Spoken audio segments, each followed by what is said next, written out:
Andhra Pradesh revenue శాఖలో మరో భూమాయ వెలుగులోకొచ్చింది. పుట్టకముందే ప్రభుత్వ భూమి కేటాయించినట్టు రికార్డులు చెబుతుండడం ఇప్పుడు తీవ్ర చర్చకు దారితీసింది. అంతేకాదు ఒకే కుటుంబం పేరుపై పెద్ద ఎత్తున ప్రభుత్వ భూములు ఆన్లైన్లో నమోదు చేసినట్టు ఆరోపణలు వినిపిస్తున్నాయి.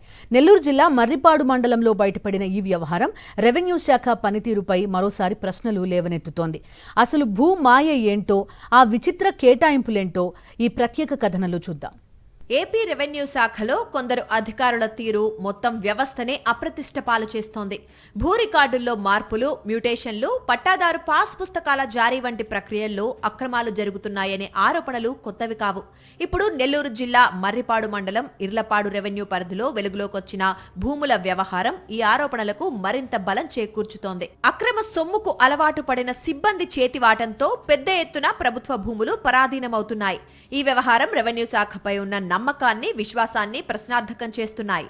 ఇర్లపాడు రెవెన్యూ పరిధిలోని పలు సర్వే నెంబర్లలో ఉన్న సుమారు 60 ఎకరాల ప్రభుత్వ భూమిని ఒకే కుటుంబానికి చెందిన పలువురి పేర్లపై ఆన్లైన్లో నమోదు చేసినట్లు తెలుస్తోంది. అలాగే పెగళ్లపాడు పంచాయతీలోని మరో 25 ఎకరాల ప్రభుత్వ భూమి కూడా ఆక్రమణకు గురైనట్లు స్థానికులు ఆరోపిస్తున్నారు. ఇదే సమయంలో Somasila high level canal project కోసం భూసేకరణ జరుగుతుండటంతో ప్రభుత్వ భూములను ప్రైవేటు పేర్లపై నమోదు చేసి పరిహారం పొందే ప్రయత్నాలు జరిగాయన్న ఆరోపణలున్నాయి.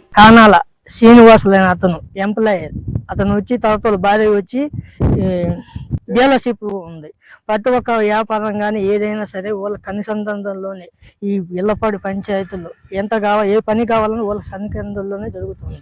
ఈ వ్యవహారంలో అత్యంత ఆశ్చర్యకరమైన అంశం ఏమిటి అంటే 1995లో జన్మించిన ఓ మహిళ పేరుపై 1992లోనే ప్రభుత్వ భూమి కేటాయించినట్లు రికార్డుల్లో కనిపించటం.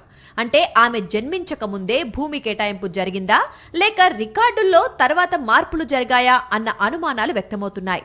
ఈ అంశంపై సమగ్ర విచారణ జరిపితేనే అసలు వాస్తవాలు వెలుగులోకి వచ్చే అవకాశం ఉందని స్థానికులు కోరుతున్నారు. టీడీపీ ఆధ్వర్యంలో వాళ్ళు ఆయన ఆల్రెడీ డీలర్ తనంలో ఉండి ఇవన్నీ కబ్జాలు చేసుకుంటూ రాజకీయ నాయకులు చిన్న చిన్న నాయకులను అడ్డపెట్టుకొని మాపులు చేయడము, ఎవరు లేని టైంలో చేయడము, చాలా చేసుకుంటూ ఈ కాలం పుచ్చుకుంటూ అతను సహా చేసుకుంటున్నాడు.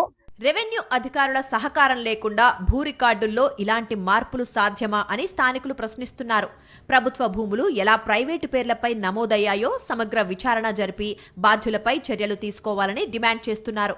మరోవైపు ఈ ఆరోపణలపై రెవెన్యూ శాఖ అధికారుల వివరణ కోసం స్థానికులు ఎదురు చూస్తున్నారు.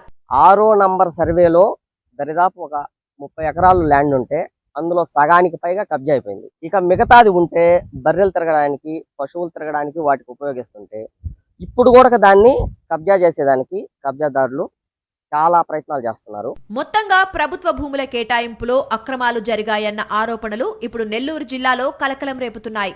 రికార్డుల్లోని వివరాలు, స్థానికుల ఆరోపణలు నిజమైతే ఇది తీవ్రమైన పరిపాలనా వైఫల్యంగా మారే అవకాశం ఉంది. ఈ ఆరోపణలపై ప్రభుత్వం ఎలాంటి విచారణ చేపడుతుంది, బాధ్యులపై ఎలాంటి చర్యలు తీసుకుంటుందన్నది ఇప్పుడు ఆసక్తికరంగా మారింది. మరిన్ని అప్డేట్స్ కోసం ఛానల్ ను సబ్స్క్రైబ్ చేయండి. నోటిఫికేషన్స్ కోసం బెల్ ఐకాన్ పై క్లిక్ చేయండి.